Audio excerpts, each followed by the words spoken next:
स्वामी जी, मेरे एक मित्र मुझसे कह रहे थे कि उनको बचपन में मुर्गी फल से एलर्जी थी। मुर्गी फल खाते ही जो उनको पेट में दर्द होने लगता था।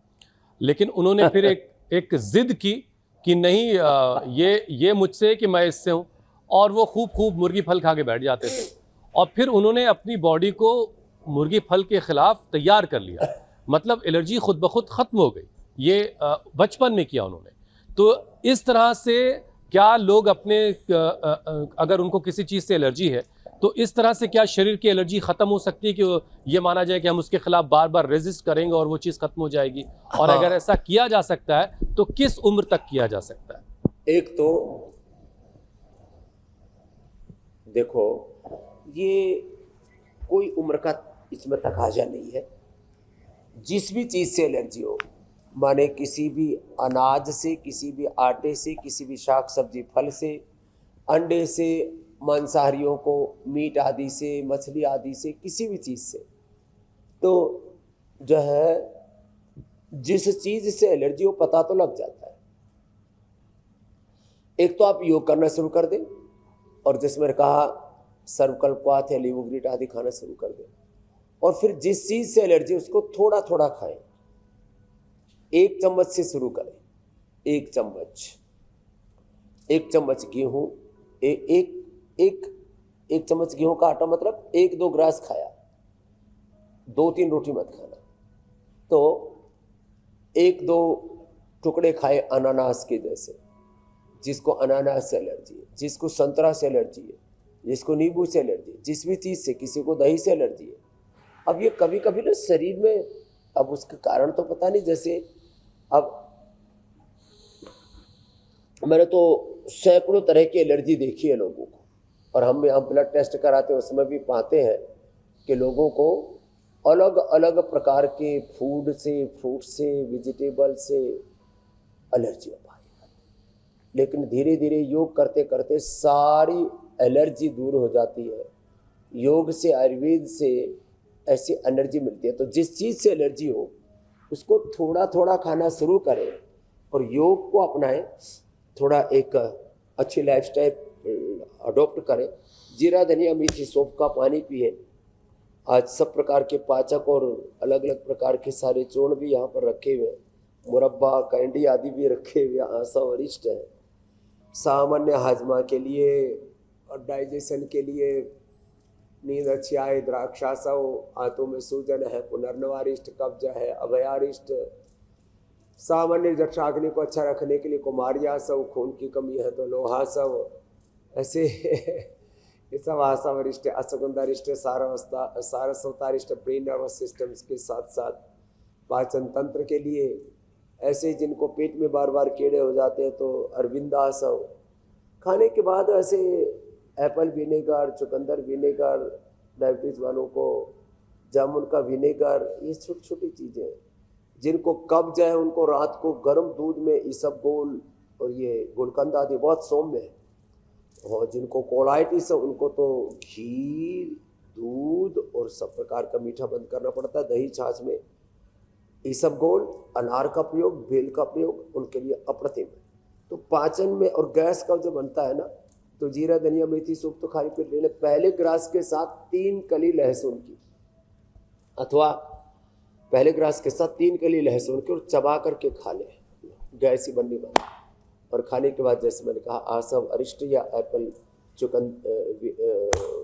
बीट रूट का या जामुन का विनेगर, या खाने के बाद छाछ में थोड़ा लवण भास्कर या हिंगवाष्टक। पहले ग्रास में लवण भास्कर या हिंगवाष्टक भी खिलाते हैं गैस के लिए। एसिडिटी के लिए तो अविपत्ति कर चूर्ण, मुक्ता, शुक्ति, मोती, पिष्टि या गैसर चूर्ण ही हमने बना रखा। तो आज ये सारी बातें इसलिए बता रहे हैं, ये छोटी छोटी समस्या, लंबे समय तक पेट की दिक्कतें रहती है तो फिर पायस पिसर फिस्टुला भी हो जाता है। तो नागदोन हमने इसीलिए रखा है। नागदोन के 3-3 पत्ते सुबह शाम हमने खिलाए। अर्शोग्रिट, यद्यपि उसके लिए बहुत ही एडवांस औषधि है उससे भी ठीक किया हमने। 1 कप ऐसी ठंडा दूध और उसमें नींबू निचोड़ करके पी लिया, खाली पेट। निचोड़ते तुरंत पी जाए, नहीं तो थोड़ी देर में तो पनीर ही बन जाएगा तो वो खाली पेट कच्चे दूध, ठंडे दूध में नींबू निचोड़ करके, या ये मेरे बाई तरफ आप देख रहे हैं नागदोन के पत्ते, या त्रिफला और उसमें बकायन और नीम और मिला दिया, बकायन और नीम का की निमोली या नीम के पत्ते, और उसी से भी बवासीर ठीक हो जाता है। तो ये पाचन की समस्याएं, गैस का, एसिडिटी, कॉन्स्टिपेशन, नहीं स्वामी जी, ये तो अभी एक एक करके हम शामिल करेंगे। लीवर सिरोसिस तो बहुत ही खतरनाक है। नए लोगों के लिए थोड़ी सी उसमें फिर दुश्वारी होती है, सब सारी चीज़ें मिल जाती हैं। अब जिस गैस की आप बात कर रहे थे वही मैं उस पर आ रहा था कि बार बार गैस का होना, एसिडिटी, अपच, पेट दर्द, कब्ज़ और डायरिया, ये सिर्फ ग्लूटेन की वजह से नहीं होते। Irritable bowel syndrome, lactose intolerance, आंतों में इन्फेक्शन या फिर ख़राब गट बैक्टीरिया भी इसकी वजह हो सकते हैं। तो स्वामी जी, एक जैसी दिखने वाली जो अलग अलग समस्याएं हैं जो पाचन से जुड़ी हैं, इसमें फिर फ़र्क कैसे किया जाए, या फिर कोई एक ही दवा इन सारी चीज़ों के लिए काफ़ी है? नहीं, देखो, एलोपैथी में तो एक दवा है ही। पहली बात तो एलोपैथी में पाचन को दुरुस्त करने के लिए खास करके कि आपको फिर जीवन में गैस, कब्ज, एसिडिटी होना, या आपका लीवर डैमेज हुआ है, आंतें डैमेज हुई है, वो चाहे रिकवर हो जाए। वो तो जब बहुत ही ज़्यादा IBS, कोलाइटिस आदि हो जाए तो स्टीरॉयड आदि दे देते हैं, या जो है किसी दूसरी चीज़ के लिए, किसी दूसरी बीमारी के लिए दवा बनी थी और उसको फिर गैस, कब्ज, एसिडिटी आदि के लिए देते रहते हैं। लैक्सेटिव्स थोड़े बहुत होते हैं पेट साफ करने के लिए, लेकिन परमानेंट इलाज तो योग ही है। योग से पाचन अच्छा हो जाता है। जो हम बता रहे थे ना, मंडूक आसन और पवन मुक्तासन, मात्र 2 ही आसन कर लेना और खाने के बाद वज्रासन में ऐसे बैठ जाए, एड़िया बाहर, पंजे अंदर, ऐसे ऐसे बैठ गए। और ये जो मंडूक आसन है, ये 2 मिनट ऐसे ही कर लिया।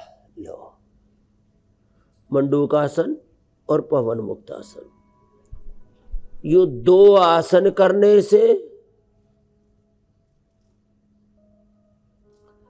और लिवोग्रिट लिवामृत से, तो ये घालमेल नहीं है, बल्कि एक के बाद दूसरी समस्या आती है।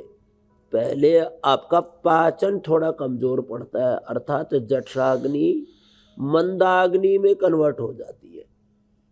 तो जब पाचन कमजोर पड़ा तो फिर पहले भूख कम लगेगी, फिर जो है और कमजोर पड़ा तो हो सकता है किसी को IBS, कोलाइटिस हो जाए, अंदर कोई खराब बैक्टीरिया पनपने लग गए। जैसे हम ने कल परसों ही कार्यक्रम रखा कि पेट के अंदर लगभग 2 किलो हेल्दी अच्छे वाले गट बैक्टीरिया होते हैं, वो कमज़ोर पड़ जाते हैं तो फिर कोलाइटिस हो जाती है। और कई बार आंतें में रुक्षता आ जाती, पित्त बढ़ जाता है, तो आंतें मल को छोड़ती नहीं है, तो कब्ज हो गया। तो कब्ज आंतों में खुश्की आने से होता है, और कोलाइटिस, IBS, और फिर उसके बाद पायस फिसर फिस्टुला भी साथ में कई बार हो जाता है।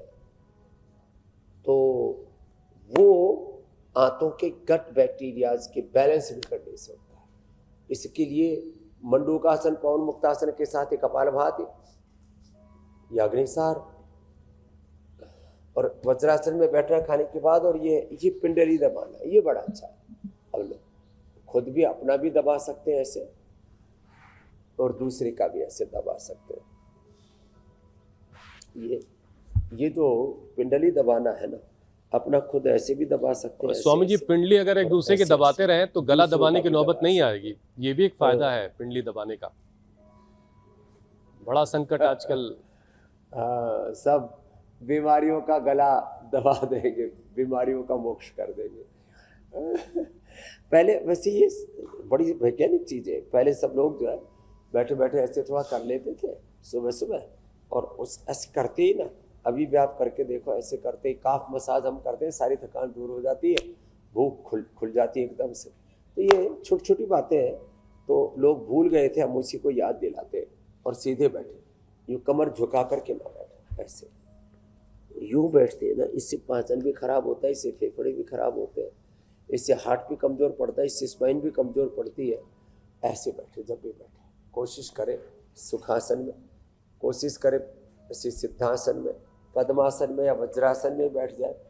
वैसे तो मैंने नॉर्थ के पूर्व के जितने भी देश देखे, चाइना से लेकर के कोरिया, जापान, वहाँ तो अब तो थोड़े बहुत ऑफिस आदि में कुर्सी आदि आ गई।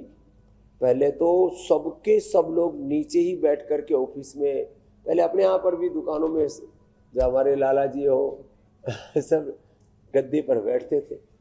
ये तो ऊपर कुर्सी वाला मामला, और फिर ये जो है विदेशी टॉयलेट सीट नहीं तो अब जो अपने भारतीय तौर तरीके थे ना जीने के, ये ज़्यादा बेहतर थे।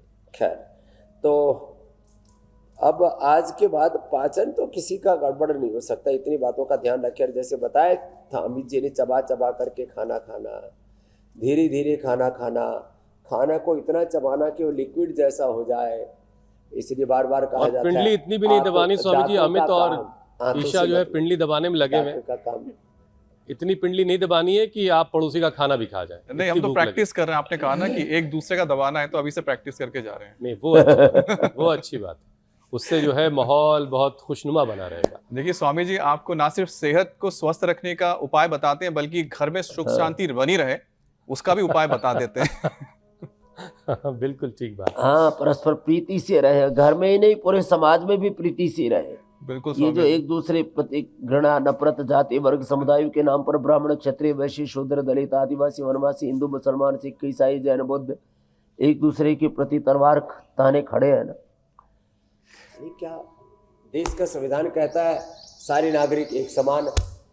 फिर उसी संविधान में कुछ कुछ छोटी छोटी ऐसी भी बातें आ गई जिससे थोड़े लोग उनको ठीक से समझ नहीं पाए कि भाई जो सामाजिक, आर्थिक, राजनीतिक रूप से थोड़े पिछड़े हुए उनको आगे लाने के लिए कुछ प्रोविजंस कर दिए। तो अब जो है आपस में लोग एक दूसरे के इससे भेदभाव करने लग गए, एक दूसरे को ऊंचा नीचा कह करके, अरे सब प्यार से रहो ना, सब में सबका डीएनए एक है, सबका शरीर एक है, सबके भीतर मन एक है, सबके भीतर आत्मा, और सबका खुदा अल्लाह ऑलमाइटी गॉड वाहिगुरु अकाल पुरख परमात्मा एक है। ये एकत्व का भाव रहे ना, एकत्व का भाव, एकता का, समता का भाव, ममता का भाव, प्रीति का भाव, सब नर करे परस्पर प्रीति चले स्वधर्म श्रुति नीति, ये राम राज्य का आधारक है।